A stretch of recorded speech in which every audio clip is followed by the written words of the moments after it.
ਜਿਹੜਾ ਦਿੱਲੀ ਦੇ ਵਿੱਚ ਪਹਿਲਵਾਨ ਕੁੜੀਆਂ ਵੱਲੋਂ ਜਿਣਸੀ ਸ਼ੋਸ਼ਣ ਦੇ ਖਿਲਾਫ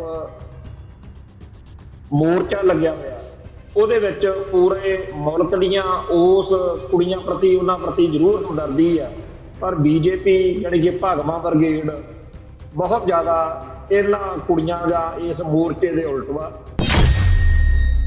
ਕੁੜੀਆਂ ਨੇ ਆਪਦੇ ਜਿਹੜੇ ਮੈਡਲ ਉਹਨਾਂ ਨੇ ਇੰਨੇ ਲੰਮੇ ਅਰਸੇ ਵਿੱਚ ਆਪਦੀਆਂ ਖੇਡਾਂ ਖੂਡਾਂ 'ਚ ਜਿੱਤੇ ਆ, ਉਹ ਸਾਰੇ ਕਹਿੰਦੀਆਂ ਅਸੀਂ ਗੰਗਾ ਨਦੀ 'ਚ ਸਿੱਟੇ ਹੁੰਦੇ।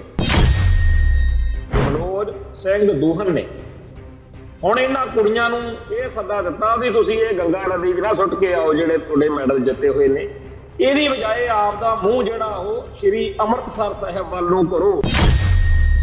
ਖਾਲਿਸਤਾਨ ਦੇ ਮੁੱਦੇ ਉੱਤੇ ਜਿਸ ਤਰੀਕੇ ਨਾਲ ਸਾਰੇ ਕਿਸਾਨ ਸੰਘਰਸ਼ ਨੂੰ ਘੇਰਿਆ ਜਾ ਰਿਹਾ ਸੀ, ਉਦੋਂ ਬੜੀ ਵੱਡੀ ਗਿਣਤੀ ਵਿੱਚ ਲੋਕਾਂ ਨੇ ਕਿਹਾ ਕਿ ਦਿੱਲੀ ਵਾਲਿਓ, ਭਾਗਵੇਂ ਬ੍ਰਿਗੇਡ ਵਾਲਿਓ, ਗੋਦੀ ਮੀਡੀਆ ਵਾਲਿਓ, ਜੇਕਰ ਇਹ ਕਿਸਾਨ ਜਿਹੜੇ ਆ ਖਾਲਿਸਤਾਨੀ ਨੇ ਨਾ, ਫਿਰ ਅਸੀਂ ਸਾਰੇ ਹੀ ਖਾਲਿਸਤਾਨੀ। ਗਿਆਨੀ ਹਰਪ੍ਰੀਤ ਸਿੰਘ ਨੇ ਤੇ ਸ਼੍ਰੋਮਣੀ ਕਮੇਟੀ ਦੇ ਪ੍ਰਧਾਨ ਸਰਦਾਰ ਹਰਜਿੰਦਰ ਸਿੰਘ ਧਾਮੀ ਦੋਨਾਂ ਨੇ ਕੁੜੀਆਂ ਨੂੰ ਡਾਂਗਾਂ ਨਾਲ ਕੁੱਟਣ ਦਾ ਜਾਂ ਸੰਸਦ ਦੇ ਇਤਿਹਾਸ ਵਾਲੇ ਦਿਨ, ਸੰਸਦ ਦਾ ਜਦੋਂ ਨਵੀਂ ਦਾ ਇਹਨਾਂ ਨੇ ਉਦਘਾਟਨ ਕੀਤਾ ਉਸ ਤੋਂ ਪਹਿਲੇ ਦਿਨ ਇਹ ਕੁੱਟਮਾਰ ਦਾ, ਇਹਦਾ ਬਹੁਤ ਜ਼ਿਆਦਾ ਉਹਨਾਂ ਨੇ ਵਿਰੋਧ ਕੀਤਾ।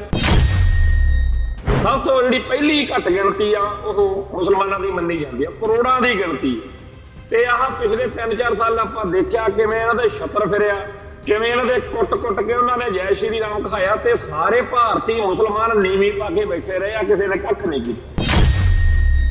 ਸਿੱਖਾਂ ਨੂੰ ਆਪਦੀ ਤਾਕਤ ਵਧਾਉਣੀ ਚਾਹੀਦੀ ਆ ਤੇ ਆਪ ਬਾਹਲਾ ਜ਼ਿਆਦਾ ਅਜੇ ਮੂਹਰੇ ਆ ਕੇ ਕਿਸੇ ਗੱਲ 'ਚ ਨਹੀਂ ਆਉਣਾ ਚਾਹੀਦਾ, ਕਿਉਂਕਿ ਜਿੰਨੇ ਭਾਰਤ ਦੀਆਂ ਇਹ ਬਿਹਾਰ, ਬੰਗਾਲ, ਯੂਪੀ ਜਾਂ ਤਾਮਿਲਨਾਡੂ ਜਾਂ ਸਾਰਾ ਜਿਹੜਾ ਭਾਰਤ ਆ 1984 ਤੋਂ ਅਸੀਂ ਦੇਖ ਰਹੇ ਆ, ਇਹ ਜਦੋਂ ਵੀ ਸਿੱਖੀ ਹੈ ਜਾਂ ਸਿੱਖਾਂ ਉੱਤੇ ਅਟੈਕ ਕਰਨਾ ਹੁੰਦਾ ਉਦੋਂ ਸਾਰਾ ਭਾਰਤ ਇਕੱਠਾ ਹੋ ਜਾਂਦਾ। ਉਹ ਆਪਣੇ ਹਿਸਾਬ ਨਾਲ ਸੋਚਦੇ ਆ ਕਿ ਅਸੀਂ ਸਿੱਖਾਂ ਦੀਆਂ ਜੜ੍ਹਾਂ ਪੋਲੀਆਂ ਕਰ ਦਿੱਤੀਆਂ ਨੇ, ਅਸੀਂ ਸਿੱਖੀ ਦਾ ਬੜਾ ਨੁਕਸਾਨ ਕਰ ਦਿੱਤਾ। ਪਰ ਜਿੰਨਾ ਟਾਈਮ ਤਾਂ ਕਿਸੇ ਦੁਸ਼ਮਣ ਦੀ ਚਾਲ ਦਾ ਪਤਾ ਨਾ ਹੋਵੇ ਗੱਲ ਹੋਰ ਆ। ਜੇ ਹੁਣ ਵੀ ਆਪਾਂ ਮਾਰ ਖਾਈਏ ਤਾਂ ਆਪਣੇ ਵਰਗਾ ਮਾੜਾ ਕੋਈ ਨਹੀਂ। ਆਪਦੇ ਧਰਮ ਨੂੰ, ਆਪਦੀ ਬੋਲੀ ਨੂੰ, ਆਪਦੇ ਸੱਭਿਆਚਾਰ ਨੂੰ, ਆਪਦੇ ਸਾਰੇ ਕਾਸੇ ਨੂੰ ਜੇ ਬਚਾਉਣਾ ਚਾਹੁੰਦੇ ਹੋ ਤਾਂ ਭਾਈ ਆਪਦੀ ਤਾਕਤ ਵਧਾਓ ਤੇ ਰਾਜਨੀਤੀ ਦੇ ਵਿੱਚ ਕਦੇ ਵੀ ਅਵੇਸਲੇ ਨਾ ਹੋਵੋ, ਹਰ ਵਕਤ ਅਲਰਟ ਰਹੋ। ਇਹ ਗੱਲ ਯਕੀਨਨ ਆ ਕਿ ਹਿੰਦੂ ਰਾਸ਼ਟਰ ਦੇ ਰਥ ਨੂੰ ਜੇ ਕੋਈ ਰੋਕ ਸਕਦਾ ਤਾਂ ਖਾਲਸਾ ਹੀ ਰੋਕ ਸਕਦਾ।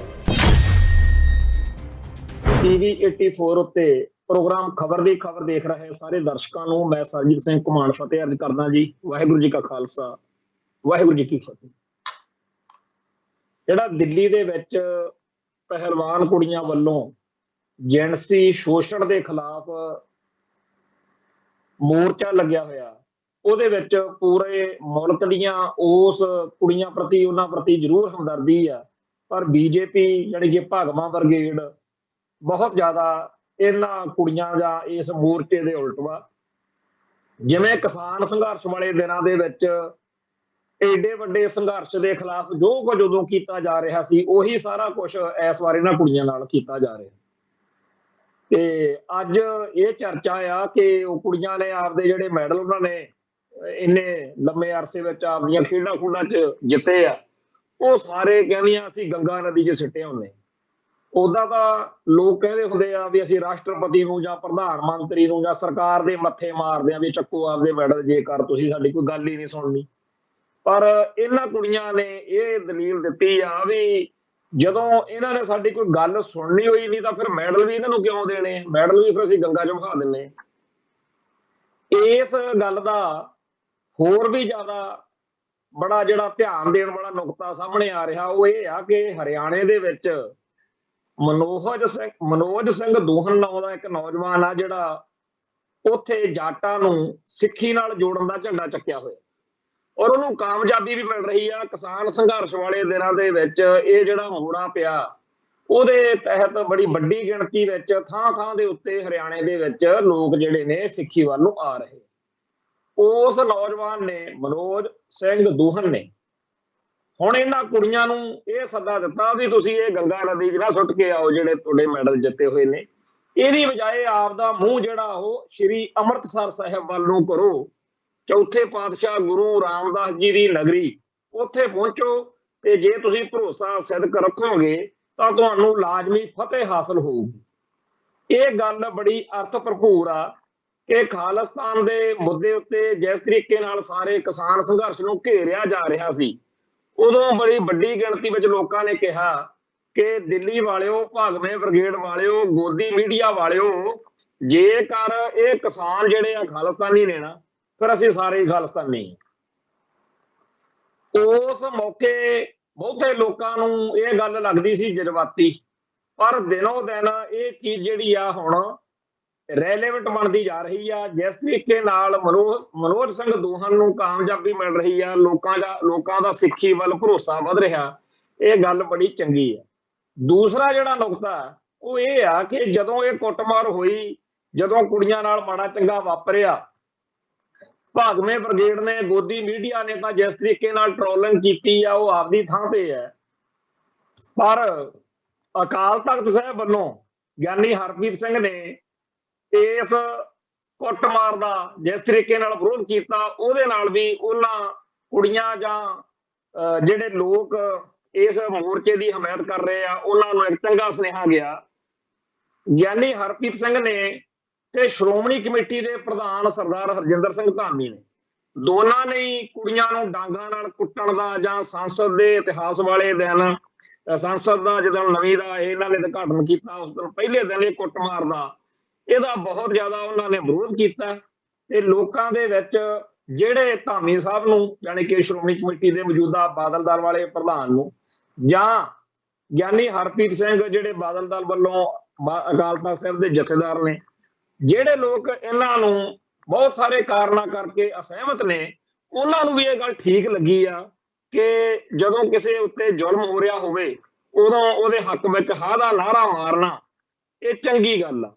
ਸੋ ਜਿਹੜਾ ਇਹ ਪਹਿਲਵਾਨ ਕੁੜੀਆਂ ਉੱਤੇ ਭਾਗਵੇਂ ਬ੍ਰਿਗੇਡ ਵੱਲੋਂ, ਮੋਦੀ ਤੰਤਰ ਵੱਲੋਂ ਜ਼ੁਲਮ ਹੋ ਰਿਹਾ, ਇਹਦੇ ਹੱਕ ਵਿੱਚ ਦਿਨੋਂ ਦਿਨ ਹਮਾਇਤ ਵੱਧਦੀ ਜਾ ਰਹੀ ਆ। ਪਰ ਭਾਗਵੇਂ ਬ੍ਰਿਗੇਡ ਨੇ ਆਪਦਾ ਜਿਹੜਾ ਏਜੰਡਾ ਥੋਪਣ ਦਾ ਜਾਂ ਆਪਦੀ ਗੱਲ ਨੂੰ ਅੱਗੇ ਤੋਰਨ ਦਾ ਪ੍ਰੋਜੈਕਟ ਤੋਰਿਆ ਹੋਇਆ, ਉਹਦੇ ਵਿੱਚ ਪਿਛਲੇ ਦਿਨਾਂ ਦੇ ਵਿੱਚ ਇੱਕ ਹੋਰ ਖਬਰ ਜਿਹੜੀ ਬੜੀ ਅਹਿਮ ਸੀਗੀ, ਬਈ ਦਿੱਲੀ ਯੂਨੀਵਰਸਿਟੀ ਦੇ ਵਿੱਚ ਉੱਥੇ ਇੱਕ ਜਿਹੜਾ ਮੁਹੰਮਦ ਇਕਬਾਲ ਦਾ ਲਿਖਿਆ ਹੋਇਆ, ਜਿਹਨੇ ਉਹ ਲਿਖਿਆ ਸੀ ਨਾ, ਸਾਰੇ ਜਹਾਂ ਸੇ ਅੱਛਾ ਹਿੰਦੁਸਤਾਨ ਹਮਾਰਾ, ਹਮ ਬੁਲਬੁਲੇ ਹੈ ਇਸਕੀ ਜੇ ਗੁਲਿਸਤਾਨ ਹਮਾਰਾ, ਉਹ ਕਿਸੇ ਵੇਲੇ ਮੁਹੰਮਦ ਇਕਬਾਲ ਨੇ ਇਸ ਮੁਲਕ ਦੇ ਵਿੱਚ ਰਹਿੰਦਿਆਂ ਹੋਇਆਂ ਲਿਖਿਆ। ਤੇ ਇਹ ਗੱਲ ਵੱਖਰੀ ਆ ਵੀ ਉਹਨਾਂ ਹੀ ਦਿਨਾਂ ਦੇ ਵਿੱਚ ਕੋਈ ਸ਼ਾਇਰ ਇਹ ਲਿਖ ਰਿਹਾ ਸੀ कि मुद्दते बीती हैं जुल्मों सितम सहते हुए, शर्म सी आती है इस वतन को वतन कहते हुए।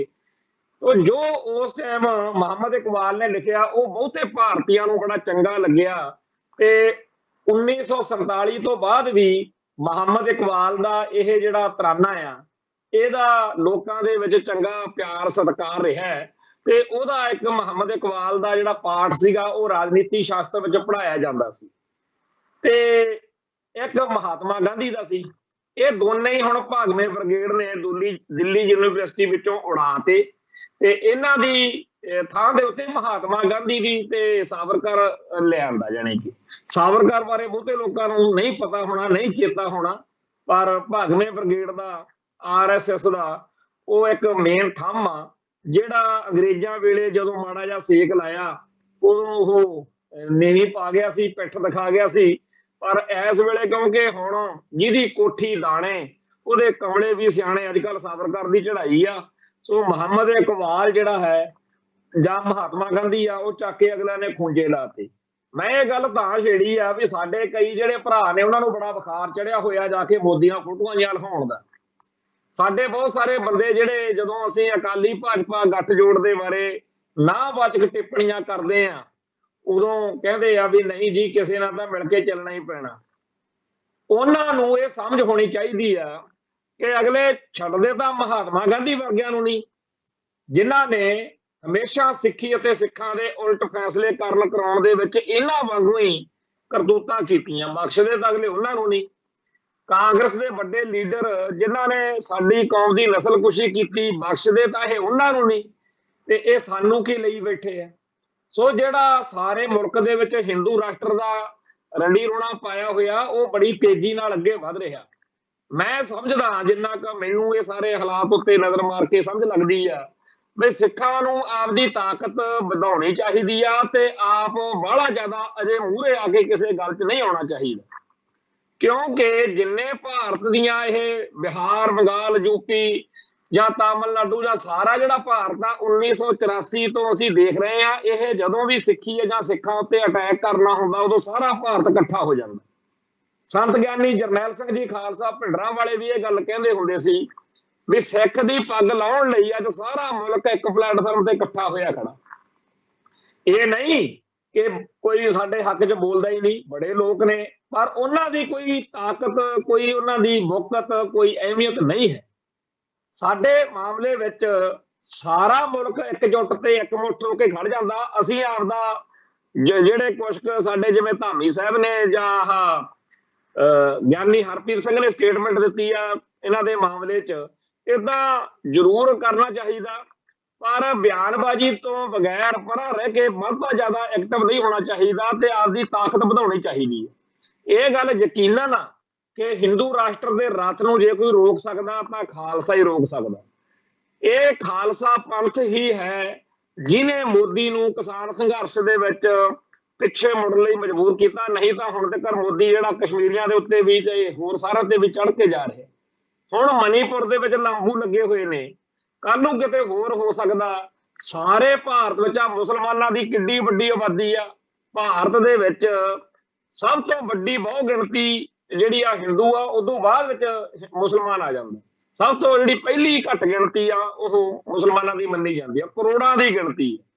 ਤੇ ਆਹ ਪਿਛਲੇ 3-4 ਸਾਲ ਆਪਾਂ ਦੇਖਿਆ ਕਿਵੇਂ ਇਹਨਾਂ ਦੇ ਛਤਰ ਫਿਰਿਆ, ਕਿਵੇਂ ਇਹਨਾਂ ਦੇ ਕੁੱਟ-ਕੁੱਟ ਕੇ ਉਹਨਾਂ ਨੇ ਜੈ ਸ਼੍ਰੀ ਰਾਮ ਖਾਇਆ ਤੇ ਸਾਰੇ ਭਾਰਤੀ ਮੁਸਲਮਾਨ ਨੀਵੀਂ ਪਾ ਕੇ ਬੈਠੇ ਰਹੇ ਆ, ਕਿਸੇ ਨੇ ਕੱਖ ਨਹੀਂ ਕੀਤਾ।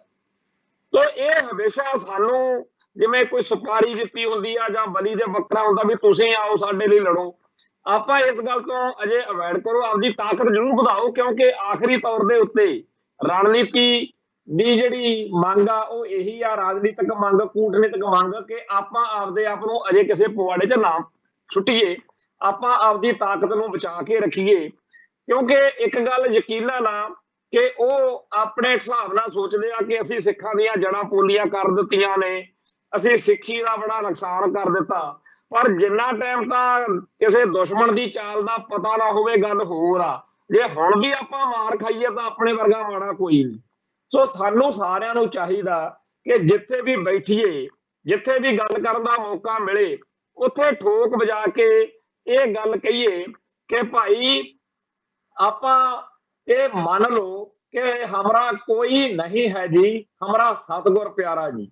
ਬਈ ਨਾ ਤਾਂ ਸਾਨੂੰ ਕਾਂਗਰਸ ਨੇ, ਨਾ ਬਾਦਲ ਦਲ ਵਾਲਿਆਂ ਨੇ, ਨਾ ਆਮ ਆਦਮੀ ਪਾਰਟੀ ਨੇ, ਨਾ ਭਾਜਪਾ ਨੇ, ਕਿਸੇ ਨੇ ਨਹੀਂ ਬਖਸ਼ਣਾ। ਆਪਦੇ ਧਰਮ ਨੂੰ, ਆਪਦੀ ਬੋਲੀ ਨੂੰ, ਆਪਦੇ ਸੱਭਿਆਚਾਰ ਨੂੰ, ਆਪਦੇ ਸਾਰੇ ਕਾਸੇ ਨੂੰ ਜੇ ਬਚਾਉਣਾ ਚਾਹੁੰਦੇ ਹੋ ਤਾਂ ਭਾਈ ਆਪਦੀ ਤਾਕਤ ਵਧਾਓ ਤੇ ਰਾਜਨੀਤੀ ਦੇ ਵਿੱਚ ਕਦੇ ਵੀ ਅਵੇਸਲੇ ਨਾ ਹੋਵੋ, ਹਰ ਵਕਤ ਅਲਰਟ ਰਹੋ। ਇਹ ਠੀਕ ਹੈ ਕਿ ਹਾਲਾਤ ਜਿਹੜੇ ਆ ਉਹ ਦਿਨੋਂ ਦਿਨ ਹਿੰਦੂਤਵਾ ਦੇ ਹੱਕ ਵਿੱਚ ਭੁਗਤ ਰਹੇ ਨੇ, ਪਰ ਸਾਰੇ ਸੰਸਾਰ ਦੇ ਵਿੱਚ ਖਾਲਸੇ ਦੀ ਵੱਧ ਰਹੀ ਤਾਕਤ ਜਿਹੜੀ ਆ ਉਹ ਬੜੀ ਵੱਡੀ ਗੱਲ ਹੈ। ਸਾਰੇ ਮੁਲਕਾਂ ਦੇ ਵਿੱਚ ਥਾਂ-ਥਾਂ ਦੇ ਉੱਤੇ ਸਿੱਖੀ ਦੀ ਤਾਕਤ ਜਿਹੜੀ ਆ ਦਿਨੋਂ ਦਿਨ ਮਜ਼ਬੂਤ ਹੁੰਦੀ ਜਾ ਰਹੀ ਆ ਤੇ ਇਹਨਾਂ ਨੂੰ ਇਹੀ ਲੱਗਦਾ ਕਿ ਅਸੀਂ ਅਜੇ ਸਿੱਖਾਂ ਨਾਲ ਜਾਂ ਸਿੱਖੀ ਨਾਲ ਪੰਗਾ ਨਾ ਲਈਏ, ਆਪਾਂ ਵੀ ਆਪਦੀ ਤਾਕਤ ਵਧਾਓ। ਸੋ ਜਿਸ ਤਰੀਕੇ ਨਾਲ ਦਿਨ ਤਿਉਹਾਰ ਆਉਂਦੇ ਆ, ਜਦੋਂ ਕੋਈ ਮੌਕਾ ਮੇਲ ਬਣਦਾ, ਆਪਦੇ ਆਪ ਨੂੰ ਮਜ਼ਬੂਤ ਕਰੀਏ। ਪਿਛਲੇ ਦਿਨਾਂ ਦੇ ਵਿੱਚ ਬਹੁਤ ਸਾਰੇ ਇਹੋ ਜਿਹੇ ਮੌਕੇ ਦੇਖੇ ਆ ਜਦੋਂ ਸਿੱਖਾਂ ਨੇ ਬਿਲਕੁਲ ਸਾਰਥਕ ਕਦਮ ਉਠਾਏ ਆ। ਹੁਣ ਵੀ ਘੱਲੂਘਾਰਾ ਦਿਹਾੜਾ ਮਨਾਉਣ ਦੀ ਗੱਲ ਆ। ਅੰਮ੍ਰਿਤਸਰ ਦੇ ਵਿੱਚ ਇੱਥੇ ਜਿਹੜੀਆਂ 2-3 ਅਹਿਮ ਜਿਹੜੀਆਂ ਡਿਵੈਲਪਮੈਂਟਸ ਨੇ, ਇੱਕ ਤਾਂ ਇਹ ਆ ਕਿ 5 ਜੂਨ ਨੂੰ ਹਰ ਵਾਰ ਦੀ ਤਰ੍ਹਾਂ ਦਲ ਖਾਲਸਾ ਤੇ ਹੋਰ ਖਾਲਸਾ ਪੰਥ ਦੀਆਂ ਸੰਸਥਾਵਾਂ ਦੇ ਵੱਲੋਂ ਘੱਲੂਘਾਰਾ ਯਾਦਗਾਰੀ ਮਾਰਚ ਆ ਜਿਹੜਾ ਉਹ ਹੋਣਾ, ਜਿਹਦੇ ਵਿੱਚ ਉਸ ਸਾਕੇ ਦੀਆਂ ਤਸਵੀਰਾਂ, ਖਾਸ ਤੌਰ ਤੇ ਉਹਨਾਂ ਯੋਧਿਆਂ ਦੀਆਂ, ਜੁਝਾਰੂਆਂ ਦੀਆਂ ਤਸਵੀਰਾਂ ਜਿਨ੍ਹਾਂ ਨੇ ਜੂਨ 84 ਨੂੰ ਹੱਥ ਵਿੱਚ ਗਨ ਲੈ ਕੇ ਸੱਚੇ ਪਾਤਸ਼ਾਹ ਦਾ ਓਟ ਆਸਰਾ ਲੈ ਕੇ ਦਰਬਾਰ ਸਾਹਿਬ ਦੀ ਪਵਿੱਤਰਤਾ ਦੀ ਰਾਖੀ ਲਈ ਜਾਨਾਂ ਵਾਰੀਆਂ, ਉਹਨਾਂ ਸਾਰੇ ਸੂਰਮਿਆਂ ਦੇ ਜਿਹੜੇ ਚਿੱਤਰ ਨੇ, ਫੋਟੋਆਂ ਨੇ, ਉਹ ਲੈ ਕੇ ਮਾਰਚ ਹੋਣਾ ਹੈ। ਉਸ ਤੋਂ ਬਾਅਦ 6 ਜੂਨ ਨੂੰ ਅੰਮ੍ਰਿਤਸਰ ਸ਼ਹਿਰ ਨੂੰ ਬੰਦ ਰੱਖਣ ਦਾ ਸੱਦਾ ਹੁੰਦਾ ਹਰ ਵਾਰੀ, ਤੇ ਉਹ ਕਾਮਯਾਬ ਹੁੰਦਾ। ਤੇ ਇਸ ਵਾਰ ਸ਼੍ਰੋਮਣੀ ਗੁਰਦੁਆਰਾ ਪ੍ਰਬੰਧਕ ਕਮੇਟੀ ਨੇ ਇਹ ਵੀ ਐਲਾਨ ਕੀਤਾ ਹੈ ਵੀ ਜਿਹੜੀ ਭੀੜ ਉਸ ਦਿਨ ਉੱਥੇ ਜਿਹੜੀ ਫੱਟੜ ਹੋ ਗਿਆ ਸੀ ਸਰੂਪ ਗੁਰੂ ਮਹਾਰਾਜ ਦਾ, ਉਹਦੇ ਦਰਸ਼ਨ ਦਿਦਾਰੇ ਜਿਹੜੇ ਨੇ ਉਹ ਕੀਤੇ ਕਰਵਾਏ ਜਾਣਗੇ। ਪਿਛਲੇ ਸਾਲ ਵੀ ਸੰਗਤਾਂ ਨੇ ਦਰਸ਼ਨ ਜਿਹੜੇ ਸੀ ਉਹ ਕੀਤੇ ਸੀ। ਜਿਹੜਾ ਘੱਲੂ ਘਾਰੇ ਦੌਰਾਨ ਸਰੂਪ ਜ਼ਖਮੀ ਹੋਇਆ ਸੀ ਉਹ 6 ਜੂਨ ਨੂੰ ਗੁਰਦੁਆਰਾ ਸ਼ਹੀਦ ਬਾਬਾ ਗੁਰਬਖਸ਼ ਸਿੰਘ ਵਿਖੇ ਸੁਸ਼ੋਭਿਤ ਕੀਤਾ ਜਾਣਾ ਹੈ। ਸੋ ਇਸ ਤੋਂ ਅੱਗੇ ਜਿਹੜਾ ਸਾਰੇ ਮਾਹੌਲ ਦੇ ਵਿੱਚ ਬਹੁਤ ਅਹਿਮ ਘਟਨਾਕ੍ਰਮ ਆ ਰਿਹਾ ਕਿ ਇੱਕ ਪਾਸੇ ਪੰਜਾਬ ਦੇ ਵਿੱਚ ਪ੍ਰਵਾਸੀ ਮਜ਼ਦੂਰ ਜਾਂ ਮਾਈਗ੍ਰੇਟ ਲੇਬਰ ਜਾਂ ਗੈਰ ਪੰਜਾਬੀ ਲੋਕਾਂ ਦਾ ਮਸਲਾ ਦਿਨੋਂ ਦਿਨ ਇੱਕ ਸਮੱਸਿਆ ਦੇ ਰੂਪ ਦੇ ਵਿੱਚ ਸਾਰੀ ਚੀਜ਼ ਜਿਹੜੀ ਆ ਦੇਖੀ ਜਾਣ ਲੱਗ ਪਈ ਆ। ਤੇ ਹੁਣ ਜਦੋਂ ਵੀ ਜਿੱਥੇ ਵੀ ਪ੍ਰਵਾਸੀ ਮਜ਼ਦੂਰਾਂ ਵੱਲੋਂ ਪੰਜਾਬ ਦੇ ਸਥਾਨਕ ਲੋਕਾਂ ਉੱਤੇ ਕੋਈ ਧੱਕੇਸ਼ਾਹੀ, ਕੋਈ ਕੁੱਟਮਾਰ ਹੁੰਦੀ ਆ, ਉਹਦਾ ਤੁਰੰਤ ਵਿਰੋਧ ਹੋਣ ਲੱਗ ਪਿਆ। ਪਹਿਲਾਂ ਇਹ ਗੱਲਾਂ ਸਾਹਮਣੇ ਤਾਂ ਆਉਂਦੀਆਂ ਨਹੀਂ ਸੀ ਕਿਉਂਕਿ ਹਰੇਕ ਬੰਦਾ ਡਰਦਾ ਸੀ, ਪਰ ਉਹ ਮਾਈਗ੍ਰੇਟ ਲੇਬਰ ਜਾਂ ਭਈਏ ਜਿਹੜੇ ਸੀ ਉਹ ਇਹੋ ਜਿਹੀਆਂ ਗੱਲਾਂ ਆਮ ਕਰਦੇ ਕਰਾਉਂਦੇ ਸੀ। ਹੁਣ ਇਹਦੇ ਵਿੱਚ ਇੱਕ ਜਿਹੜਾ ਇਹ ਮੋੜ ਆਇਆ, ਸਾਨੂੰ ਲੱਗਦਾ ਕਿ ਇਹਦਾ ਰਿਐਕਸ਼ਨ, ਕਿਉਂਕਿ ਹੁਣ ਜਦੋਂ ਪੰਜਾਬ ਦੇ ਲੋਕ ਇਹ ਕਹਿਣ ਲੱਗੇ ਆ ਕਿ ਭਾਈ ਇਹ ਮਾੜੀ ਚੀਜ਼ ਆ, ਇੱਥੇ ਹਾਲਾਂਕਿ ਕੋਈ ਇਹੋ ਜਿਹਾ ਜਿਹੜਾ ਹੈਗਾ ਇਕੱਠੇ ਹੋ ਕੇ ਭੀੜਾਂ ਨੇ ਕਿਸੇ ਭਈਆਂ ਨੂੰ ਕੁੱਟਮਾਰ ਨਹੀਂ ਕੀਤੀ, ਨਾ ਕੋਈ ਹੋਰ ਇਹੋ ਜਿਹਾ ਉਪੱਦਰ ਕੀਤਾ, ਨਾ ਇਹ ਪੰਜਾਬ ਦੀ ਫਿਤਰਤ ਵਾ। ਸਿਰਫ ਆਪਦੇ ਤੌਰ ਦੇ ਉੱਤੇ ਇਹ ਗੱਲ ਜ਼ਰੂਰ ਆਖੀ ਆ ਕਿ ਜਿਹੜੇ ਆਪਣੇ ਪੰਜਾਬੀ ਲੋਕ ਨੇ ਉਹਨਾਂ ਤੋਂ ਖਾਣ ਪੀਣ ਜਾਂ ਉਹਨਾਂ ਕੋਲੇ ਸੌਦਾ ਪੱਤਾ ਲੈਣ ਦੀ ਤਰਜੀਹ ਰੱਖੀ ਜਾਵੇ। ਇਹਦੇ ਵਿੱਚ ਕੋਈ ਕਿਸੇ ਨਾਲ ਨਫ਼ਰਤ ਨਹੀਂ, ਸਿਰਫ ਇਹ ਆ ਕਿ ਆਪਾਂ ਆਪਦੇ ਬੰਦਿਆਂ ਨੂੰ ਭੁੱਖੇ ਮਾਰ ਰਹੇ ਆ, ਦੂਜਿਆਂ ਨੂੰ ਰਿਜਾ ਰਹੇ ਹਾਂ। ਇਹਦਾ ਨਤੀਜਾ ਇਹ ਨਿਕਲਿਆ ਕਿ ਜਿਹੜੇ ਪੰਜਾਬ ਦੇ ਕਾਮਰੇਡ ਨੇ, ਲਿਬਰਲ ਕਹਾਉਣ ਵਾਲੇ ਉਦਾਰਵਾਦੀ ਹਿੰਦੂ ਕੱਟੜਪੰਥੀ, ਇਹਨਾਂ ਨੇ ਬਹੁਤ ਇਸ ਗੱਲ ਨੂੰ ਇਉਂ ਬਣਾਤਾ ਜਿਵੇਂ ਪੰਜਾਬ ਦੇ ਵਿੱਚ ਸਿੱਖਾਂ ਨੇ ਦੂਜੇ ਸੂਬਿਆਂ ਦੇ ਲੋਕਾਂ ਦਾ ਕਟਾਪਾ ਸ਼ੁਰੂ ਕਰਤਾ ਹੋਵੇ, ਬਹੁਤ ਜ਼ੁਲਮ ਹੋ ਰਿਹਾ ਹੋਵੇ ਤੇ ਕੋਈ ਰਾਹ ਜਿਹੜਾ ਹੈਗਾ ਉਹ ਦਿਖ ਨਾ ਰਿਹਾ ਹੋਵੇ। ਬਹੁਤ ਹੀ ਜ਼ਿਆਦਾ ਇਸ ਤਰੀਕੇ ਦਾ ਮਾਹੌਲ ਬਣਾ ਦਿੱਤਾ ਹੈ, ਜਿਹਦਾ ਨਤੀਜਾ ਇਹ ਨਿਕਲਿਆ ਕਿ ਬਾਹਰਲੇ ਸੂਬਿਆਂ ਦੇ ਵਿੱਚ ਹੁਣ ਸਿੱਖਾਂ ਦੇ ਉੱਤੇ ਅਟੈਕ ਜਿਹੜਾ ਹੈਗਾ ਉਹ ਹੋਣ ਲੱਗ ਪਿਆ। ਸੋ ਇਸ ਮਾਮਲੇ ਵਿੱਚ ਮਹਾਰਾਸ਼ਟਰ ਦੇ ਪਰਭਣੀ ਜ਼ਿਲ੍ਹੇ ਦੇ ਉਖਲਦ ਪਿੰਡ ਦੀ ਇੱਕ ਘਟਨਾ ਆ, ਜਿਸ 'ਚ 3 ਸਿੱਖ ਨੌਜਵਾਨਾਂ ਨੂੰ ਬੜਾ ਬੇਦਰਦੀ ਨਾਲ ਕਟਾਪਾ ਚਾੜਿਆ ਗਿਆ ਤੇ ਅਵਤਾਰ ਸਿੰਘ ਤੇ ਅਰੁਣ ਸਿੰਘ ਤਾਂ ਉੱਥੇ ਫੱਟੜ ਹੋਏ ਨੇ ਬਹੁਤ ਕੁੱਟਮਾਰ 'ਚ, ਭੀੜ ਨੇ ਉੱਥੇ ਹਮਲਾ ਕੀਤਾ ਤੇ ਕਿਰਪਾਲ ਸਿੰਘ ਨੌਜਵਾਨ ਜਿਹੜਾ ਹੈ ਉਹਦਾ ਕਤਲ ਕਰ ਦਿੱਤਾ ਗਿਆ। ਪੰਜਾਬ ਦੇ ਵਿੱਚ ਹੁਣ ਤੱਕ ਨਾ ਤਾਂ ਕਿਸੇ ਭਈਏ ਦਾ ਕਤਲ ਹੋਇਆ, ਨਾ ਜਿਸ ਤਰੀਕੇ ਨਾਲ ਬੜਾ ਬੇਕਿਰਕੀ ਨਾਲ, ਬੜਾ ਬੇਦਰਦੀ ਨਾਲ ਅਵਤਾਰ ਸਿੰਘ ਤੇ ਅਰੁਣ ਸਿੰਘ ਨੂੰ ਕੁੱਟਿਆ ਗਿਆ, ਨਾ ਉਹੋ ਜਿਹੀ ਕੋਈ ਗੱਲ ਹੋਈ ਆ। ਹਾਂ, ਮਾੜਾ ਮੋਟਾ ਧੱਕਾ ਧੌੜਾ ਜ਼ਰੂਰ ਹੋਇਆ ਕਿ ਭਾਈ ਤੂੰ ਇੱਥੇ ਟਰਾਲੀ ਨਹੀਂ ਲਾਉਣ ਦਿੰਦਾ, ਕਿਉਂਕਿ ਇੱਕ ਦਿਨ ਗੱਲ ਇਹ ਹੋਈ ਸੀ ਕਿ ਜਿਹੜੇ ਬਾਹਰੋਂ ਆਏ ਲੋਕ ਨੇ, ਗੈਰ ਪੰਜਾਬੀ ਪ੍ਰਵਾਸੀ ਮਜ਼ਦੂਰ ਜਿਨ੍ਹਾਂ ਨੂੰ ਆਮ ਸਾਡੇ ਬੋਲਚਾਲ 'ਚ ਭਈਆ ਖਰਬੋਲ ਦਿੰਦੇ ਆ, ਉਹਨੇ ਕਹਿੰਦੇ ਕਹਾਉਂਦੇ ਪੰਜਾਬੀ ਸਰਦਾਰ ਨੂੰ ਇਕੱਲੇ ਨੂੰ ਦੇਖ ਕੇ, ਕਿਉਂਕਿ ਬਾਕੀ ਉਹ ਜ਼ਿਆਦਾ ਸੀ, ਉਹਦੇ ਦੁਆਲੇ ਹੋ ਗਏ, ਕਹਿੰਦੇ ਤੂੰ ਟਰਾਲੀ ਨਹੀਂ ਇੱਥੇ ਲਾ ਸਕਦਾ। ਦੂਜੇ ਦਿਨ ਕਿਸਾਨ ਯੂਨੀਅਨ ਤੇ ਹੋਰ ਲੋਕ ਗਏ, ਉਹਨਾਂ ਨੇ ਉਹਨੂੰ ਜਦੋਂ ਰੋਕਿਆ ਟੋਕਿਆ, ਉਹ ਆਪਦਾ ਉਸ ਗੱਲ ਦੇ ਵਿੱਚ ਸਹਿਮਤੀ ਬਣਾਤੀ, ਭਾਈ ਤੂੰ ਵੀ ਆਪਦੀ ਮਿਹਨਤ ਕਰ, ਇਹ ਵੀ ਮਿਹਨਤ ਕਰਦਾ।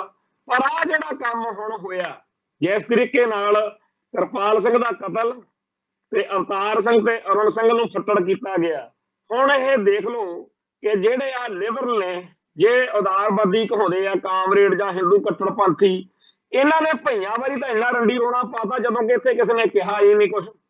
हम आह भी भरते हैं तो हो जाते हैं बदनाम, वो कतल भी करते हैं। और रियल सेंस ਦੇ ਵਿੱਚ ਉਹ ਸ਼ਾਇਰ ਨੇ ਤਾਂ ਸਿਰਫ ਸ਼ੇਰ ਹੀ ਕਿਹਾ, ਇੱਥੇ ਅਸਲ ਵਿੱਚ ਕਤਲ ਹੋਇਆ ਤੇ ਉਸ ਕਤਲ ਦੇ ਬਾਰੇ ਅਜੇ ਤੱਕ ਤਾਂ ਕਿਸੇ ਕਾਮਰੇਡ ਨੇ, ਕਿਸੇ ਹਿੰਦੂ ਕੱਟੜਪੰਥੀ ਨੇ ਕਿਹਾ ਨਹੀਂ ਵੀ ਮਾੜਾ ਹੋਇਆ।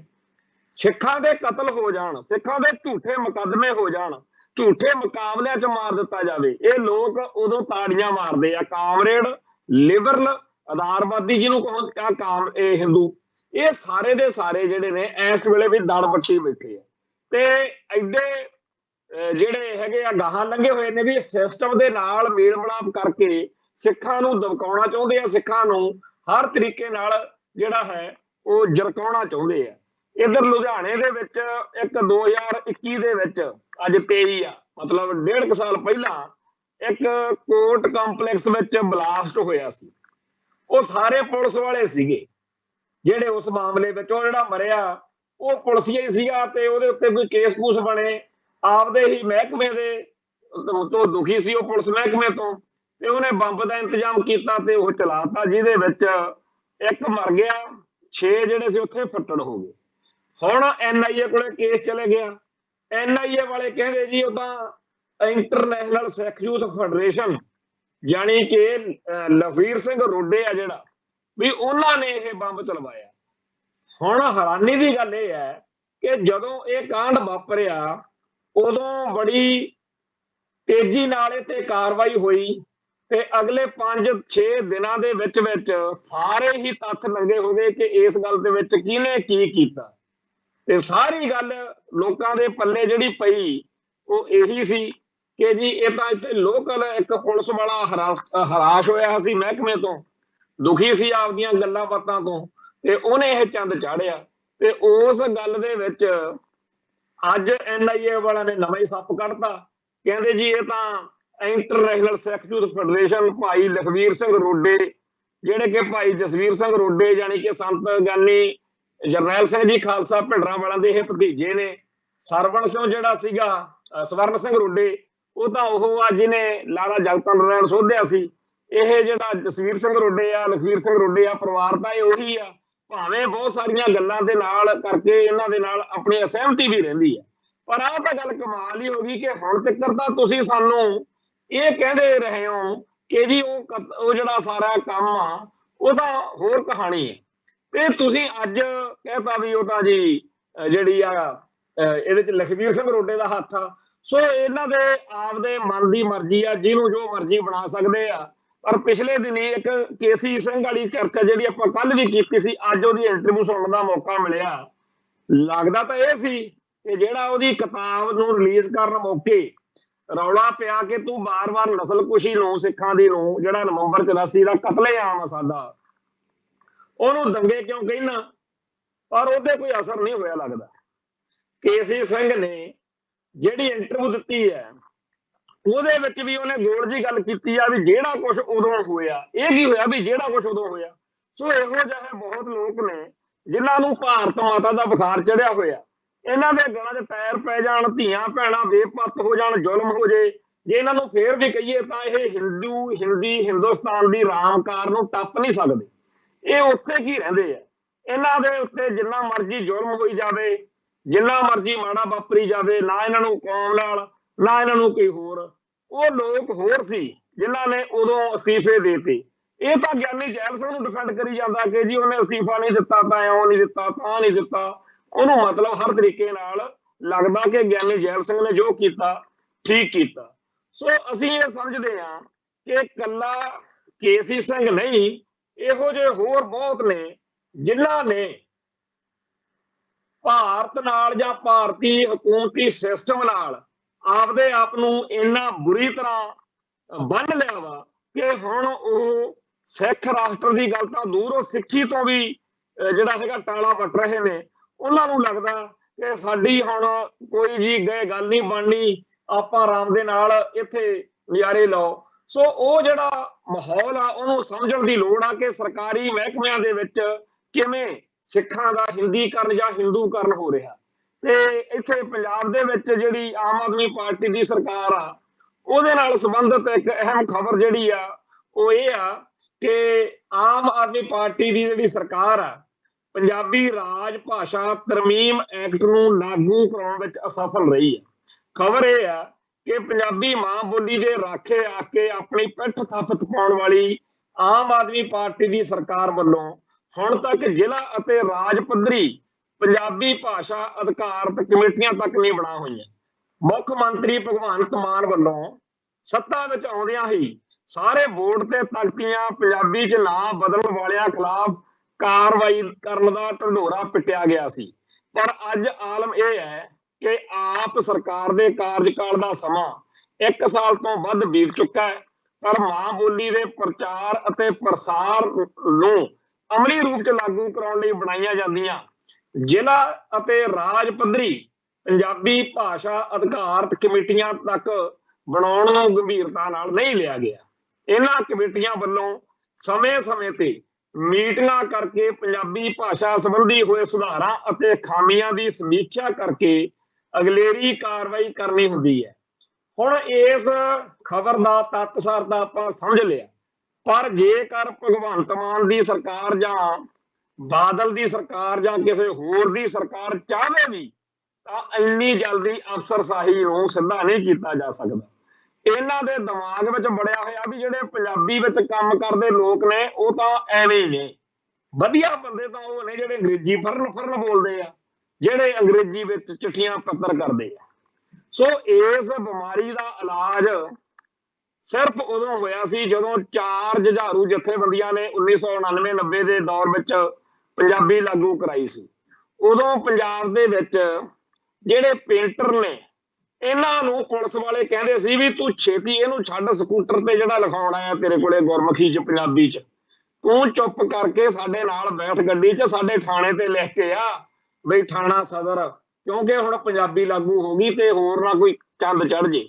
ਸੋ ਉਹਨਾਂ ਦਿਨਾਂ ਦੇ ਵਿੱਚ ਇੱਕ ਹਫ਼ਤੇ ਦੇ ਅੰਦਰ ਅੰਦਰ ਸਾਰੇ ਪੰਜਾਬ ਦੇ ਵਿੱਚ ਪੰਜਾਬੀ ਲਾਗੂ ਹੋ ਗਈ ਸੀ। ਸਾਰੇ ਜਿਹੜੇ ਸਕੂਲ ਜਾਂ ਹੋਰ ਅਦਾਰੇ ਆ ਸਰਕਾਰੀ, ਉਹਨਾਂ ਦੇ ਵਿੱਚ ਪੰਜਾਬੀ ਬੋਲੀ ਦੀ ਤੂਤੀ ਬੋਲਦੀ ਸੀ।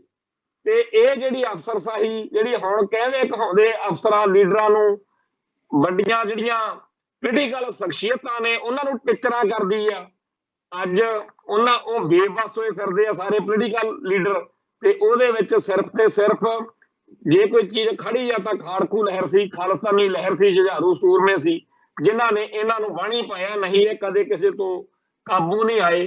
ਸੋ ਇਹ ਜਿਹੜੀ ਗੱਲ ਆ ਇਹ ਹਮੇਸ਼ਾ ਹੀ ਚੇਤੇ ਰੱਖਣ ਦੀ ਲੋੜ ਆ ਕਿ ਇਸ ਅਫਸਰਸ਼ਾਹੀ ਨੂੰ ਅੰਗਰੇਜ਼ੀ ਦਾ ਬੁਖਾਰ ਜਿਹੜਾ ਚੜਿਆ ਹੋਇਆ ਉਹ ਕਿਸੇ ਹੋਰ ਤਰੀਕੇ ਨਾਲ ਲੱਥੂਗਾ।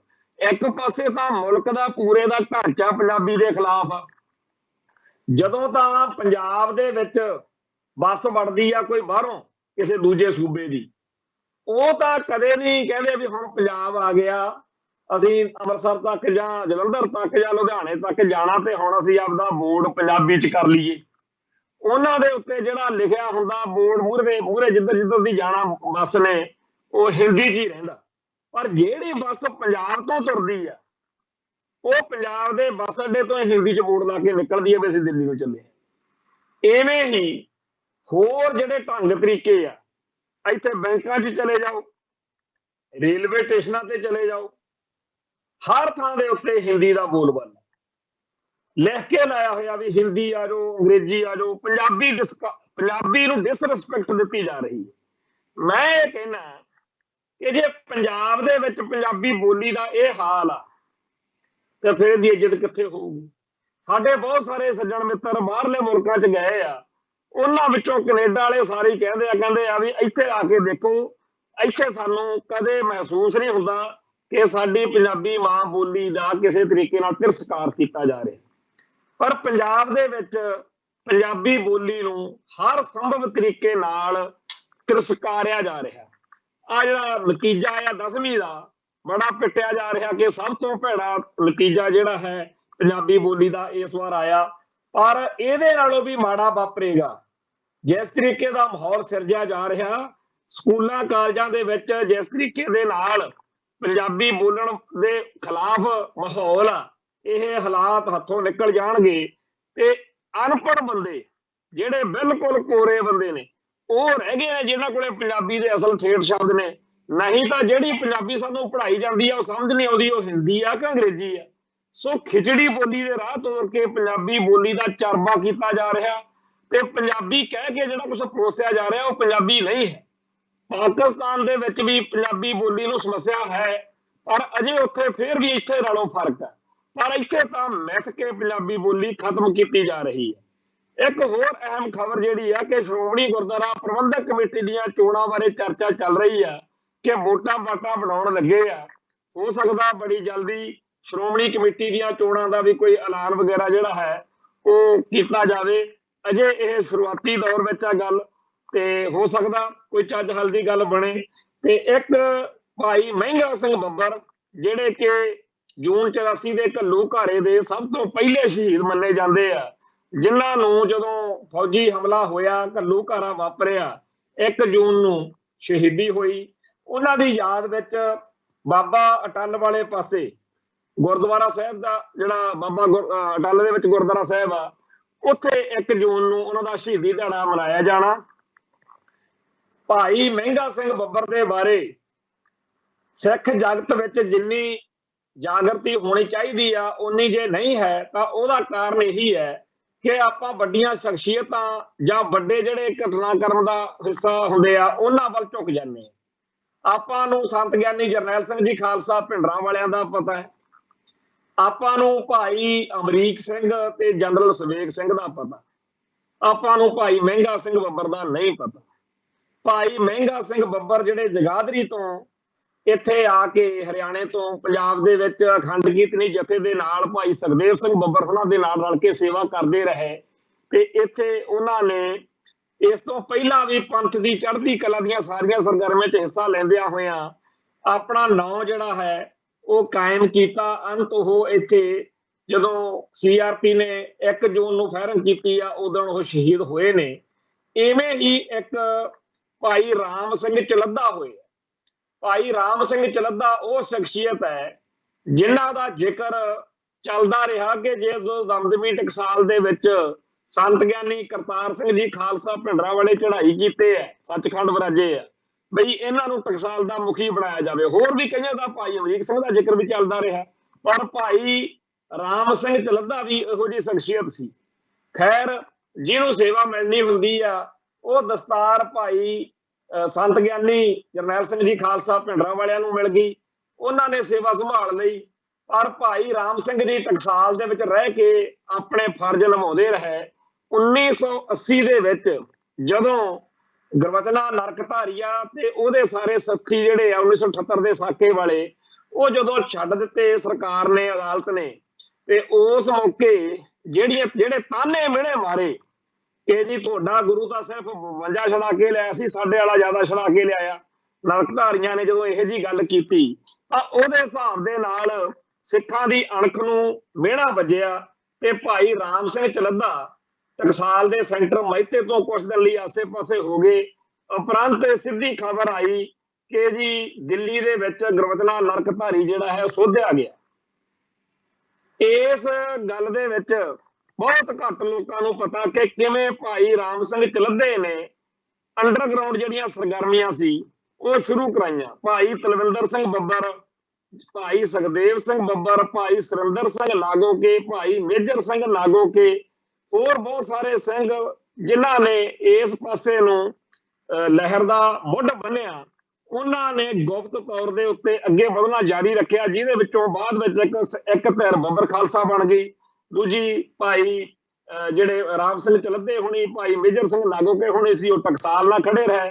ਇੱਥੋਂ ਤੱਕ ਕਿ ਬੱਬਰ ਖਾਲਸਾ ਦਾ ਹਿੱਸਾ ਬਣ ਸਕਦੇ ਭਾਈ ਸੁਰਿੰਦਰ ਸਿੰਘ ਨਾਗੋਕੇ, ਜਿਹੜੇ ਕਿ ਬੱਬਰ ਖਾਲਸਾ ਦੇ ਮੁਖੀ ਦੇ ਰੂਪ ਦੇ ਵਿੱਚ ਵੀ ਪਹਿਲੋਂ ਪ੍ਰਵਾਨਿਤ ਸੀ, ਪਰ ਉਹਨਾਂ ਨੇ ਸੰਤਾਂ ਨਾਲ ਰਹਿਣਾ ਮਿਥ ਲਿਆ।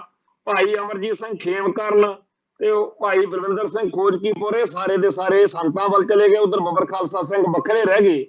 ਇਸ ਸਾਰੇ ਕਾਸੇ ਦੇ ਵਿੱਚ ਭਾਈ ਰਾਮ ਸਿੰਘ ਚਲੱਦਾ ਇੱਕ ਤਰੀਕੇ ਨਾਲ ਸਾਰੇ ਸੰਘਰਸ਼ ਦੇ ਵਿੱਚ ਦਰਬਾਰ ਸਾਹਿਬ ਦੇ ਵਿੱਚੋਂ ਚੱਲਣ ਵਾਲੀਆਂ ਜਿਹੜੀਆਂ ਕਾਰਵਾਈਆਂ ਸੀ, ਜਿਹੜੀਆਂ ਅੰਡਰਗਰਾਉਂਡ ਗੋਰੀਲਾ ਵਾਰਦਾਤਾਂ ਹੋਈਆਂ ਨੇ, ਉਹਦੇ ਵਿੱਚ ਸਭ ਤੋਂ ਅਹਿਮ ਜਿਸ ਸ਼ਖਸੀਅਤ ਦਾ ਜ਼ਿਕਰ ਆ ਉਹ ਭਾਈ ਰਾਮ ਸਿੰਘ ਚਲੱਦਾ। ਉਹ ਵੀ ਜੂਨ 1984 ਨੂੰ ਸ਼ਹਾਦਤ ਪਾ ਗਏ ਸੀ। ਉਹਨਾਂ ਦੇ ਬਾਰੇ ਜਦੋਂ ਅਸੀਂ ਸ਼ਹੀਦੀ ਡਾਇਰੈਕਟਰੀ ਤਿਆਰ ਕਰਦੇ ਸੀ, ਉਹਨਾਂ ਦਿਨਾਂ ਦੇ ਵਿੱਚ ਪਤਾ ਲੱਗਿਆ ਜਿਹੜੇ ਸੰਘਰਸ਼ ਵਿੱਚ ਜੂਨ 84 ਨੂੰ ਸ਼ਹੀਦ ਹੋਏ ਸਿੰਘ ਨੇ, ਉਹਨਾਂ ਦੇ ਪਰਿਵਾਰਾਂ ਨੇ ਦੱਸਿਆ ਕਿ ਸਾਡੇ ਸਾਰਿਆਂ ਦੇ ਇਹ ਦਿਲ ਦਿਮਾਗ 'ਚ ਗੱਲ ਸੀ, ਅਸੀਂ ਅੱਜ ਤੱਕ ਅਸੀਂ ਲੀਕਦੇ ਸੀ ਕੋਈ ਆਵੇ ਤੇ ਦੱਸੀਏ। ਉਹ ਇਹ ਜਿਹੜਾ ਭਾਈ ਰਾਮ ਸਿੰਘ ਚਲੱਦਾ ਸੁਲਤਾਨਪੁਰ ਲੋਧੀ ਕੋਲ ਆ, ਅਸੀਂ ਵੀ ਹੈਰਾਨ ਹੋ ਗਏ। ਇਵੇਂ ਹੀ ਜਦੋਂ ਕਾਰਸੇ ਵਾਲੇ ਬਾਬਿਆਂ ਦਾ ਵੀ ਉਦੋਂ ਪਤਾ ਲੱਗਿਆ ਵੀ ਇਹਨਾਂ ਨੇ ਕੀਤਾ, ਤੇ ਜਦੋਂ ਇਹ ਸਾਰਾ ਕੁਝ ਕੀਤਾ ਤੇ ਉਦੋਂ ਸਾਡੇ ਸਾਹਮਣੇ ਇੱਕ ਤਸਵੀਰ ਬਣੀ ਕਿ ਸਾਡੇ ਅਧਿਐਨ ਕਰਨ ਲਈ ਇੱਕ ਸਾਫ਼ ਸੁਥਰਾ ਜਿਹਾ ਕੰਮ ਜਿਹੜਾ ਹੈ ਉਹ ਇਹ ਹੈ ਕਿ ਇੱਕ ਤਾਂ ਸਿੰਘ ਉਹ ਸੀ ਜਿਹੜੇ ਸੰਤ ਗਿਆਨੀ ਜਰਨੈਲ ਸਿੰਘ ਜੀ ਖਾਲਸਾ ਭਿੰਡਰਾਂ ਵਾਲਿਆਂ ਦੇ ਨਾਲ ਜਿਨ੍ਹਾਂ ਨੇ ਜੰਗ ਲੜੀ ਤੇ ਅੰਤ ਸ਼ਹੀਦੀਆਂ ਪਾਈਆਂ, ਜਾਂ ਉਹ ਬਾਅਦ ਵਿੱਚ ਫੜੇ ਗਏ ਤੇ ਜੋਧਪੁਰ ਭੇਜੇ ਗਏ, ਜਿਨ੍ਹਾਂ ਤੇ ਮੁਕੱਦਮੇ ਚੱਲੇ। ਇੱਕ ਸਿੰਘ ਉਹ ਸੀ ਜਿਨ੍ਹਾਂ ਨੇ ਸੰਤ ਹਰਚੰਦ ਸਿੰਘ ਲੌਂਗੋਵਾਲ ਦੇ ਨਾਲ ਖੜ ਕੇ ਪਰਣ ਕੀਤਾ, ਸਹੁੰ ਖਾਧੀ, ਮਰਜੀਵੜੇ ਬਣੇ ਕਿ ਅਸੀਂ ਜੀ ਇੱਥੇ ਜਾਨਾਂ ਮਾਰ ਦਿਆਂਗੇ। ਹੁਣ ਇਹ 'ਚ ਫਰਕ ਕਰਨ ਦੀ ਲੋੜ ਹੈ। ਇੱਕ ਤਾਂ ਉਹ ਨੇ ਜਿਹੜੇ ਪਰਣ ਕਰਦੇ ਆ, ਸਹੁੰ ਖਾਂਦੇ ਆ ਤੇ ਮਰਜੀਵੜੇ ਬਣਦੇ ਆ, ਪਰ ਉਹਨਾਂ ਨੇ ਤਾਂ ਕੀ ਲੜਨਾ ਸੀ, ਉਲਟਾ ਉਹ ਆਪਦੇ ਜਿਹੜੇ ਪਰਣ ਕਰਨ ਵਾਲੇ ਸੀ, ਕਰਾਉਣ ਵਾਲੇ ਸੀ, ਲੌਂਗੋਵਾਲ ਹੋਣੀ, ਉਹ ਵੀ ਰਾਮ ਦੇ ਨਾਲ ਉੱਥੋਂ ਜਿਸ ਤਰੀਕੇ ਨਾਲ ਨਿਕਲੇ ਸਭ ਨੂੰ ਪਤਾ। ਤੇ ਇੱਕ ਪਾਸੇ ਸੰਤ ਭਿੰਡਰਾਂ ਵਾਲੇ ਦੇ ਨਾਲ ਦੇ ਸਿੰਘ ਨੇ ਜਿਹੜੇ ਅੰਤਮ ਸਾਹ ਤੱਕ ਲੜਦੇ ਆ ਤੇ ਅੰਤ ਸ਼ਹੀਦੀਆਂ ਪਾ ਜਾਂਦੇ ਆ, ਜਾਂ ਜੇ ਫੜੇ ਜਾਂਦੇ ਆ ਤਾਂ ਜੋਧਪੁਰ ਚਲੇ ਜਾਂਦੇ। ਇੱਕ ਤਾਂ ਇਹ ਸੀ। ਦੂਸਰਾ ਜਿਹੜਾ ਨੁਕਤਾ, ਇੱਕ ਉਹ ਫੌਜੀ ਆ, ਸਿੱਖ ਫੌਜੀ ਕੁਲਦੀਪ ਸਿੰਘ ਬਰਾੜ ਦੀ ਕਮਾਂਡ ਹੇਠ ਆਏ। ਕੁਲਦੀਪ ਸਿੰਘ ਬਰਾੜ ਇੱਕ ਗੱਲ ਕਹਿੰਦਾ ਹੈ ਕਿ ਜਦੋਂ ਅਸੀਂ ਫੌਜ ਨੂੰ ਸਾਰੀ ਨੂੰ ਖੜ ਕੇ ਕਿਹਾ ਕਿ ਆਪਾਂ ਇਸ ਤਰ੍ਹਾਂ ਹਮਲਾ ਕਰਨਾ, ਉਸ ਤਰ੍ਹਾਂ ਹੋਣਾ, ਤੇ ਤੁਹਾਡੇ 'ਚ ਬਹੁਤ ਸਾਰੇ ਸਿੱਖ ਵੀ ਨੇ, ਤੇ ਜੇ ਕਿਸੇ ਨੂੰ ਇਸ ਗੱਲ ਦੇ ਉੱਤੇ ਇਤਰਾਜ਼ ਆ ਕਿ ਮੈਂ ਆਪਦੇ ਗੁਰੂ ਘਰ ਦੇ ਉੱਤੇ ਹਮਲਾ ਨਹੀਂ ਕਰਨਾ ਹੈ, ਤਾਂ ਉਹ ਜੇ ਚਾਹਵੇ ਤਾਂ ਜਾ ਸਕਦਾ, ਕੋਈ ਕਾਰਵਾਈ ਨਹੀਂ ਹੋਏਗੀ। ਤਾਂ ਉਸ ਮੌਕੇ ਕੁਲਦੀਪ ਸਿੰਘ ਬਰਾੜ ਕਹਿੰਦਾ ਵੀ ਇੱਕ ਸਿੱਖ ਨੇ ਹੱਥ ਖੜਾ ਕਰ ਦਿੱਤਾ ਤੇ ਕਹਿੰਦਾ, ਮੈਂ ਉਹਨੂੰ ਆਖਿਆ ਵੀ ਜਵਾਨ ਬਿਲਕੁਲ ਠੀਕ, ਜੇ ਤੂੰ ਨਹੀਂ ਜਾ ਸਕਦਾ ਇਸ ਕਾਰਵਾਈ 'ਚ, ਤੇਰੀ ਆਤਮਾ ਨਹੀਂ ਮੰਨਦੀ, ਤੇ ਤੂੰ ਚਲਾ ਜਾ, ਤੇਰੇ ਖਿਲਾਫ ਕੋਈ ਕਾਰਵਾਈ ਨਹੀਂ ਹੋਊਗੀ, ਤੈਨੂੰ ਛੁੱਟੀ ਭੇਜ ਦਿੰਦੇ ਆ ਜਾਂ ਤੇਰੇ ਉੱਥੇ ਤੇਰੀ ਯੂਨਿਟ 'ਚ ਭੇਜ ਦਿੰਦੇ। ਕਹਿੰਦਾ ਪਰ ਉਸ ਜਿਹੜਾ ਫੌਜੀ ਅਫਸਰ ਸੀ ਉਹਨੇ ਕਿਹਾ ਕਿ ਨਹੀਂ ਜੀ, ਮੈਂ ਚਾਹੁੰਦਾ ਕਿ ਸਭ ਤੋਂ ਪਹਿਲਾਂ ਜਿਹੜੇ ਅੰਦਰ ਜਾਣੇ ਆ ਨਾ, ਉਹ ਮੈਨੂੰ ਭੇਜਿਆ ਜਾਵੇ, ਮੈਂ ਦਰਬਾਰ ਸਾਹਿਬ ਦੀ ਪਵਿੱਤਰਤਾ ਬਹਾਲ ਕਰਨੀ। ਇਹ ਗੱਲ ਦੱਸਣ ਦਾ ਸਾਡਾ ਭਾਵ ਇਹ ਹੈ ਕਿ ਇੱਕ ਪਾਸੇ ਉਹ ਫੌਜੀ ਆ ਜਿਹੜੇ ਸਿੱਖ ਕਹਾਉਂਦੇ ਆ ਤੇ ਬਰਾੜ ਦੀ ਕਮਾਂਡ ਹੇਠ ਦਰਬਾਰ ਸਾਹਿਬ ਦੇ ਵਿੱਚ ਅਕਾਲ ਤਖਤ ਸਾਹਿਬ ਤੇ ਤੋਪਾਂ ਬੰਬਾਂ ਨਾਲ ਬੰਬਾਰਮੈਂਟ ਕਰਨ ਆਉਂਦੇ ਆ। ਦੂਜੇ ਪਾਸੇ ਉਹ ਸਿੱਖ ਫੌਜੀ ਆ ਜਿਨ੍ਹਾਂ ਨੂੰ ਜਦੋਂ ਆਪਦੀਆਂ ਯੂਨਿਟਾਂ 'ਚ ਪਤਾ ਲੱਗਿਆ ਕਿ ਸਾਡੇ ਦਰਬਾਰ ਸਾਹਿਬ ਤੇ ਅਟੈਕ ਹੋ ਗਿਆ, ਸੰਤ ਭਿੰਡਰਾਂ ਵਾਲਿਆਂ ਸਮੇਤ ਪੰਜਾਬ ਦੇ ਵਿੱਚ ਬਹੁਤ ਸਾਰੇ ਲੋਕਾਂ ਦਾ ਕਤਲ ਹੋਣ ਦਾ, ਸ਼ਹੀਦ ਹੋਣ ਦਾ ਖਦਸ਼ਾ ਹੈ, ਤਾਂ ਉਹਨਾਂ ਨੇ ਉੱਥੇ ਹੀ ਬੈਰਕਾਂ ਛੱਡਤੀਆਂ। ਹੁਣ ਉਹ ਵੀ ਫੌਜੀ ਆ ਜਿਹੜੇ ਧਰਮੀ ਫੌਜੀ ਮੰਨੇ ਜਾਂਦੇ ਆ, ਜਿਹੜੇ ਉਦੋਂ ਆਪੋ ਆਪਣੀਆਂ ਬੈਰਕਾਂ ਨੌਕਰੀਆਂ ਛੱਡ ਕੇ ਤੇ ਪੰਜਾਬ ਵੱਲ ਨੂੰ ਤੁਰ ਪਏ। ਬਹੁਤ ਸਾਰੇ ਉਹਨਾਂ ਚੋਂ ਸ਼ਹੀਦ ਹੋ ਗਏ, ਬਹੁਤ ਸਾਰਿਆਂ ਤੇ ਬਹੁਤ ਸਖਤ ਸਜ਼ਾਵਾਂ ਉਹਨਾਂ ਨੂੰ ਹੋਈਆਂ। ਤੇ ਇੱਕ ਉਹ ਫੌਜੀ ਆ ਜਿਹੜੇ ਕਹਿੰਦੇ ਅਸੀਂ ਵੀ ਸਿੱਖ ਹਾਂ, ਤੇ ਉਹਨਾਂ ਨੇ ਦਰਬਾਰ ਸਾਹਿਬ ਉੱਤੇ ਹਮਲਾ ਕੀਤਾ। ਹੁਣ ਇਸੇ ਤਰੀਕੇ ਨਾਲ ਹੋਰ ਕਈ ਕੈਟਾਗਰੀਆਂ ਨੇ, ਇਹਨਾਂ ਸਾਰੇ ਲੋਕਾਂ ਦੇ ਉੱਤੇ ਅਲੱਗ ਚਰਚਾ ਕਰਨ ਦੀ ਲੋੜ ਆ।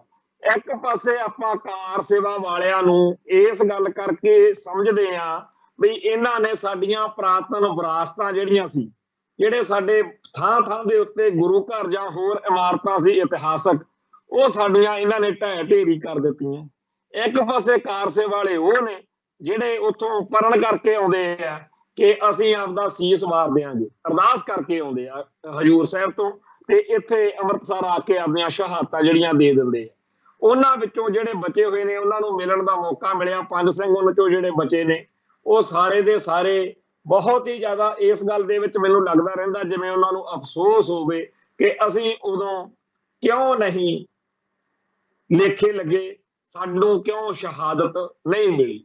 ਇਵੇਂ ਦੀ ਇੱਕ ਗੱਲ ਵੀ ਇੱਕ ਫੋਟੋ ਹੈ ਜਿਹੜੀ ਸਿੱਖ ਇੱਕ ਬਹੁਤ ਜ਼ਿਆਦਾ ਫੱਟੜ ਹਾਲਤ ਵਿੱਚ ਜ਼ਖਮੀ ਆ, ਤੇ ਉਹ ਫੋਟੋ ਵੱਡੇ ਜਿਹੜੇ ਅੰਗਰੇਜ਼ੀ ਦੇ ਮੈਗਜ਼ੀਨ ਸੀ ਉਹਨਾਂ 'ਚ ਵੀ ਛਪੀ। ਸਿੱਖ ਸੰਘਰਸ਼ ਨਾਲ ਖਾਸ ਤੌਰ ਤੇ ਘੱਲੂ ਘਾਰੇ ਨਾਲ ਸੰਬੰਧਿਤ ਹਰ ਕਿਤਾਬ ਦੇ ਵਿੱਚ ਫਰੰਟ ਤੇ ਉਹ ਫੋਟੋ ਲੱਗੀ ਹੁੰਦੀ ਆ। ਸਿੱਖ ਨੌਜਵਾਨ ਫੱਟੜ ਹਾਲਤ ਵਿੱਚ ਅੱਧ ਮਰਿਆ ਜਿਹਾ ਕੰਧ ਨਾਲ ਲੱਗਿਆ ਹੋਇਆ, ਪਰਨਾ ਬੰਨਿਆ ਹੋਇਆ, ਲਹੂ ਲਹਾਨ ਹੋਇਆ ਔਰ ਉਹ ਗੋਲੀਆਂ ਨਾਲ ਬੰਨਿਆ ਹੋਇਆ।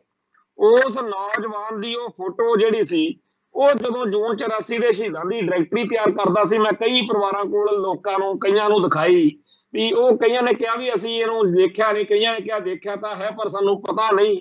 ਹੌਲੀ ਹੌਲੀ ਕਿਸੇ ਨੇ ਦੱਸਿਆ ਕਿ ਖਾਲੜੇ ਦੇ ਕੋਲ ਇੱਕ ਪਿੰਡ ਆ ਮਾਣੇ ਮੱਲੀਆਂ, ਤੁਸੀਂ ਉੱਥੇ ਜਾਓ, ਇਹਦਾ ਨਾਂ ਸ਼ਾਇਦ ਤੁਹਾਡੇ ਵਾਲਾ ਹੀ ਆ, ਸਰਬਜੀਤ ਸਿੰਘ। ਮੈਂ ਗੱਡੀ ਲੈ ਕੇ ਉੱਥੇ ਜਦੋਂ ਗਿਆ, ਪਿੰਡ ਵਿੱਚ ਪੁੱਛਿਆ ਮਾਣੇ ਮੱਲੀਆਂ ਦੇ ਵਿੱਚ ਜਾ ਕੇ ਵੀ ਸਰਬਜੀਤ ਸਿੰਘ ਦੇ ਘਰ ਜਾਣਾ, ਤਾਂ ਦੱਸਿਆ ਵੀ ਇਸ ਪਾਸੇ ਨੂੰ ਚਲੇ ਜਾਓ।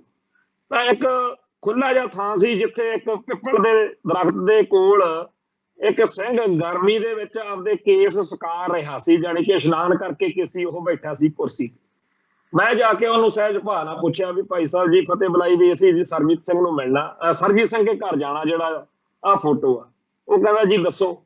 ਮੈਂ ਕਿਹਾ ਜੀ ਮੈਂ ਅਸੀਂ ਜੀਐਮ 84 ਦੇ ਸ਼ਹੀਦਾਂ ਦੀ ਡਾਇਰੈਕਟਰੀ ਤਿਆਰ ਕਰ ਰਹੇ ਆ ਤੇ ਇਸ ਸਿੰਘ ਬਾਰੇ ਵੀ ਜਾਣਕਾਰੀ ਲੈਣੀ ਸੀ। ਉਹ ਕਹਿੰਦਾ ਜੀ ਇਹ ਮੇਰੀ ਫੋਟੋ ਆ, ਮੈਂ ਬਚ ਗਿਆ ਸੀ। ਮੈਂ ਹੈਰਾਨ ਹੋ ਗਿਆ ਵੀ ਕਮਾਲ ਦੀ ਗੱਲ ਆ, ਇੰਨੀ ਫੱਟੜ ਹਾਲਤ ਚ। ਮੈਂ ਕਿਹਾ ਸਾਰੀ ਦੁਨੀਆ ਤੁਹਾਨੂੰ ਸ਼ਹੀਦ, ਕਹਿੰਦਾ ਮੈਨੂੰ ਪਤਾ ਸ਼ਹੀਦ ਮੰਨਦੀ ਆ, ਪਰ ਸ਼ਹੀਦੀ ਕਿਤੇ ਐਵੇਂ ਮਿਲ ਜਾਂਦੀ ਹੈ। ਮੈਂ ਉਹਦੀ ਗੱਲ ਅੱਜ ਤੱਕ ਨਹੀਂ ਭੁੱਲ ਸਕਿਆ ਜਿਸ ਲਹਿਜੇ ਵਿੱਚ ਉਹਨੇ ਕਹੀ। ਹੁਣ ਉਹ ਇੱਥੇ ਗੁਰੂ ਨਾਨਕ ਦੇਵ ਯੂਨੀਵਰਸਿਟੀ ਦੇ ਬਿਲਕੁਲ ਨਾਲ ਰਹਿੰਦਾ ਤੇ ਆੜਤ ਦਾ ਕੰਮ ਆ। ਚਲੋ ਜੋ ਵੀ ਉਹਦੀ ਜ਼ਿੰਦਗੀ ਦੇ ਵਿੱਚ ਉਤਰਾਅ ਚੜਾਅ ਬਾਅਦ ਚ ਆਏ, ਪਰ ਮੈਨੂੰ ਉਹ ਜਿਸ ਦਿਨ ਮੈਂ ਬਾਅਦ ਚ ਇੱਥੇ ਘਰ ਗਿਆ, ਬੱਚਿਆਂ ਨਾਲ ਪਰਿਵਾਰ ਨਾਲ ਉਹਦੇ ਬੈਠਣ ਦਾ ਸਬੱਬ ਬਣਿਆ, ਉਦੋਂ ਵੀ ਮੈਨੂੰ ਲੱਗਿਆ ਕਿ ਉਹਦੇ ਮਨ ਵਿੱਚ ਇਸ ਗੱਲ ਦਾ ਹੈ ਕਿ ਇਹ ਤਾਂ ਮੈਨੂੰ ਸਾਰੀ ਕੌਮ ਸ਼ਹੀਦ ਮੰਨੀ ਬੈਠੀ ਹੈ, ਸ਼ਹੀਦੀ ਕਿਤੇ ਐਵੇਂ ਮਿਲ ਜਾਂਦੀ ਹੈ। ਸੋ ਜਿਹੜਾ ਅਸੀਂ ਇੱਕਦਮ ਕਿਸੇ ਨੂੰ ਸ਼ਹੀਦ ਕਹਿ ਛੱਡਦੇ ਆ ਜਾਂ ਇੱਕਦਮ ਕਿਸੇ ਦੇ ਬਾਰੇ ਕੋਈ ਗੱਲ ਕਹਿ ਬੈਠਦੇ ਆ, ਇਹ ਉਹਨਾਂ ਨੂੰ ਪੁੱਛ ਕੇ ਦੇਖੋ ਜਿਹੜੇ ਇਸ ਮਰਾਤਬੇ ਤੋਂ ਥੋੜਾ ਜਿਹਾ ਬਸ ਐਵੇਂ ਮਾਮੂਲੀ ਇੰਚ ਭਰ ਦੇ ਨਾਲ ਹੀ ਜਿਹੜੇ ਰਹਿ ਗਏ, ਜਿਨ੍ਹਾਂ ਨੂੰ ਇਹ ਤੋਹਫਾ ਇਹ ਨਹੀਂ, ਜਿਨ੍ਹਾਂ ਨੂੰ ਮਿਲ ਸਕੀ ਸ਼ਹਾਦਤ, ਉਹਨਾਂ ਨੂੰ ਪੁੱਛੋ। ਸੱਚੇ ਪਾਤਸ਼ਾਹ ਦੀ ਬਖਸ਼ਿਸ਼ ਜਿਨ੍ਹਾਂ ਨੂੰ ਹਾਸਲ ਨਹੀਂ ਹੋ ਸਕੀ, ਉਹਨਾਂ ਨੂੰ ਪੁੱਛੋ। ਖੈਰ, ਸਿੱਖ ਸੰਘਰਸ਼ ਦੀਆਂ ਜਾਂ ਜੂਨ 84 ਦੇ ਘੱਲੂ ਘਾਰੇ ਦੀਆਂ ਜਿਹੜੀਆਂ ਯਾਦਾਂ ਨੇ ਜਾਂ ਇਸ ਸੰਬੰਧ ਵਿੱਚ ਹੋਰ ਗੱਲਾਂ ਨੇ, ਉਹ ਆਉਣ ਵਾਲੇ ਦਿਨਾਂ ਦੇ ਵਿੱਚ, ਕਿਉਂਕਿ ਹੁਣ ਘੱਲੂ ਘਾਰਾ ਹਫ਼ਤਾ ਜਿਹੜਾ ਉਹ ਸ਼ੁਰੂ ਹੋਣ ਜਾ ਰਿਹਾ, ਆਪਾਂ ਸਾਰੇ ਕਰਾਂਗੇ। ਖਾਸ ਤੌਰ ਦੇ ਉੱਤੇ ਹਰ ਵਾਰੀ ਇਹਨਾਂ ਦਿਨਾਂ ਦੇ ਵਿੱਚ ਸਾਡੇ ਸਰੋਤੇ ਚਾਹੁੰਦੇ ਹੁੰਦੇ ਆ ਕਿ ਜਿਹੜੇ ਜੂਨ 84 ਦੇ ਸ਼ਹੀਦ ਨੇ, ਖਾਸ ਤੌਰ ਦੇ ਉੱਤੇ ਜਿਨ੍ਹਾਂ ਦੇ ਡਾਇਰੈਕਟਰੀ 'ਚ ਜ਼ਿਕਰ ਆਇਆ, ਉਹਨਾਂ ਬਾਰੇ ਜਿੰਨਾ ਵੱਧ ਤੋਂ ਵੱਧ ਦੱਸਿਆ ਜਾ ਸਕੇ ਉਹ ਸਾਂਝਾ ਕਰੀਏ। ਸੋ ਆਉਣ ਵਾਲੇ ਦਿਨਾਂ ਦੇ ਵਿੱਚ ਅਸੀਂ ਸਰੋਤਿਆਂ ਨੂੰ ਬੇਨਤੀ ਕਰਦੇ ਹਾਂ ਕਿ ਇਸ ਪਾਸੇ ਆਪਾਂ ਜ਼ਰੂਰ ਧਿਆਨ ਦੇਵਾਂਗੇ, ਇੱਕ ਮਨ ਇੱਕ ਚੁੱਤ ਹੋ ਕੇ ਉਹਨਾਂ ਯੋਧਿਆਂ ਦੀ ਵਾਰਤਾ ਜਿਹੜੀ ਆ ਉਹ ਸਾਂਝੀ ਕਰੀਏ। ਸੋ ਅੱਜ ਇੱਥੇ ਸਮਾਪਤੀ ਕਰਦੇ ਹਾਂ, ਫੇਰ ਮਿਲਾਂਗੇ ਜੀ। ਨਾਨਕ ਨਾਮ ਚੜ੍ਹਦੀ ਕਲਾ, ਤੇਰੇ ਭਾਣੇ ਸਰਬੱਤ ਦਾ ਭਲਾ। ਵਾਹਿਗੁਰੂ ਜੀ ਕਾ ਖਾਲਸਾ, ਵਾਹਿਗੁਰੂ ਜੀ ਕੀ ਫਤਿਹ।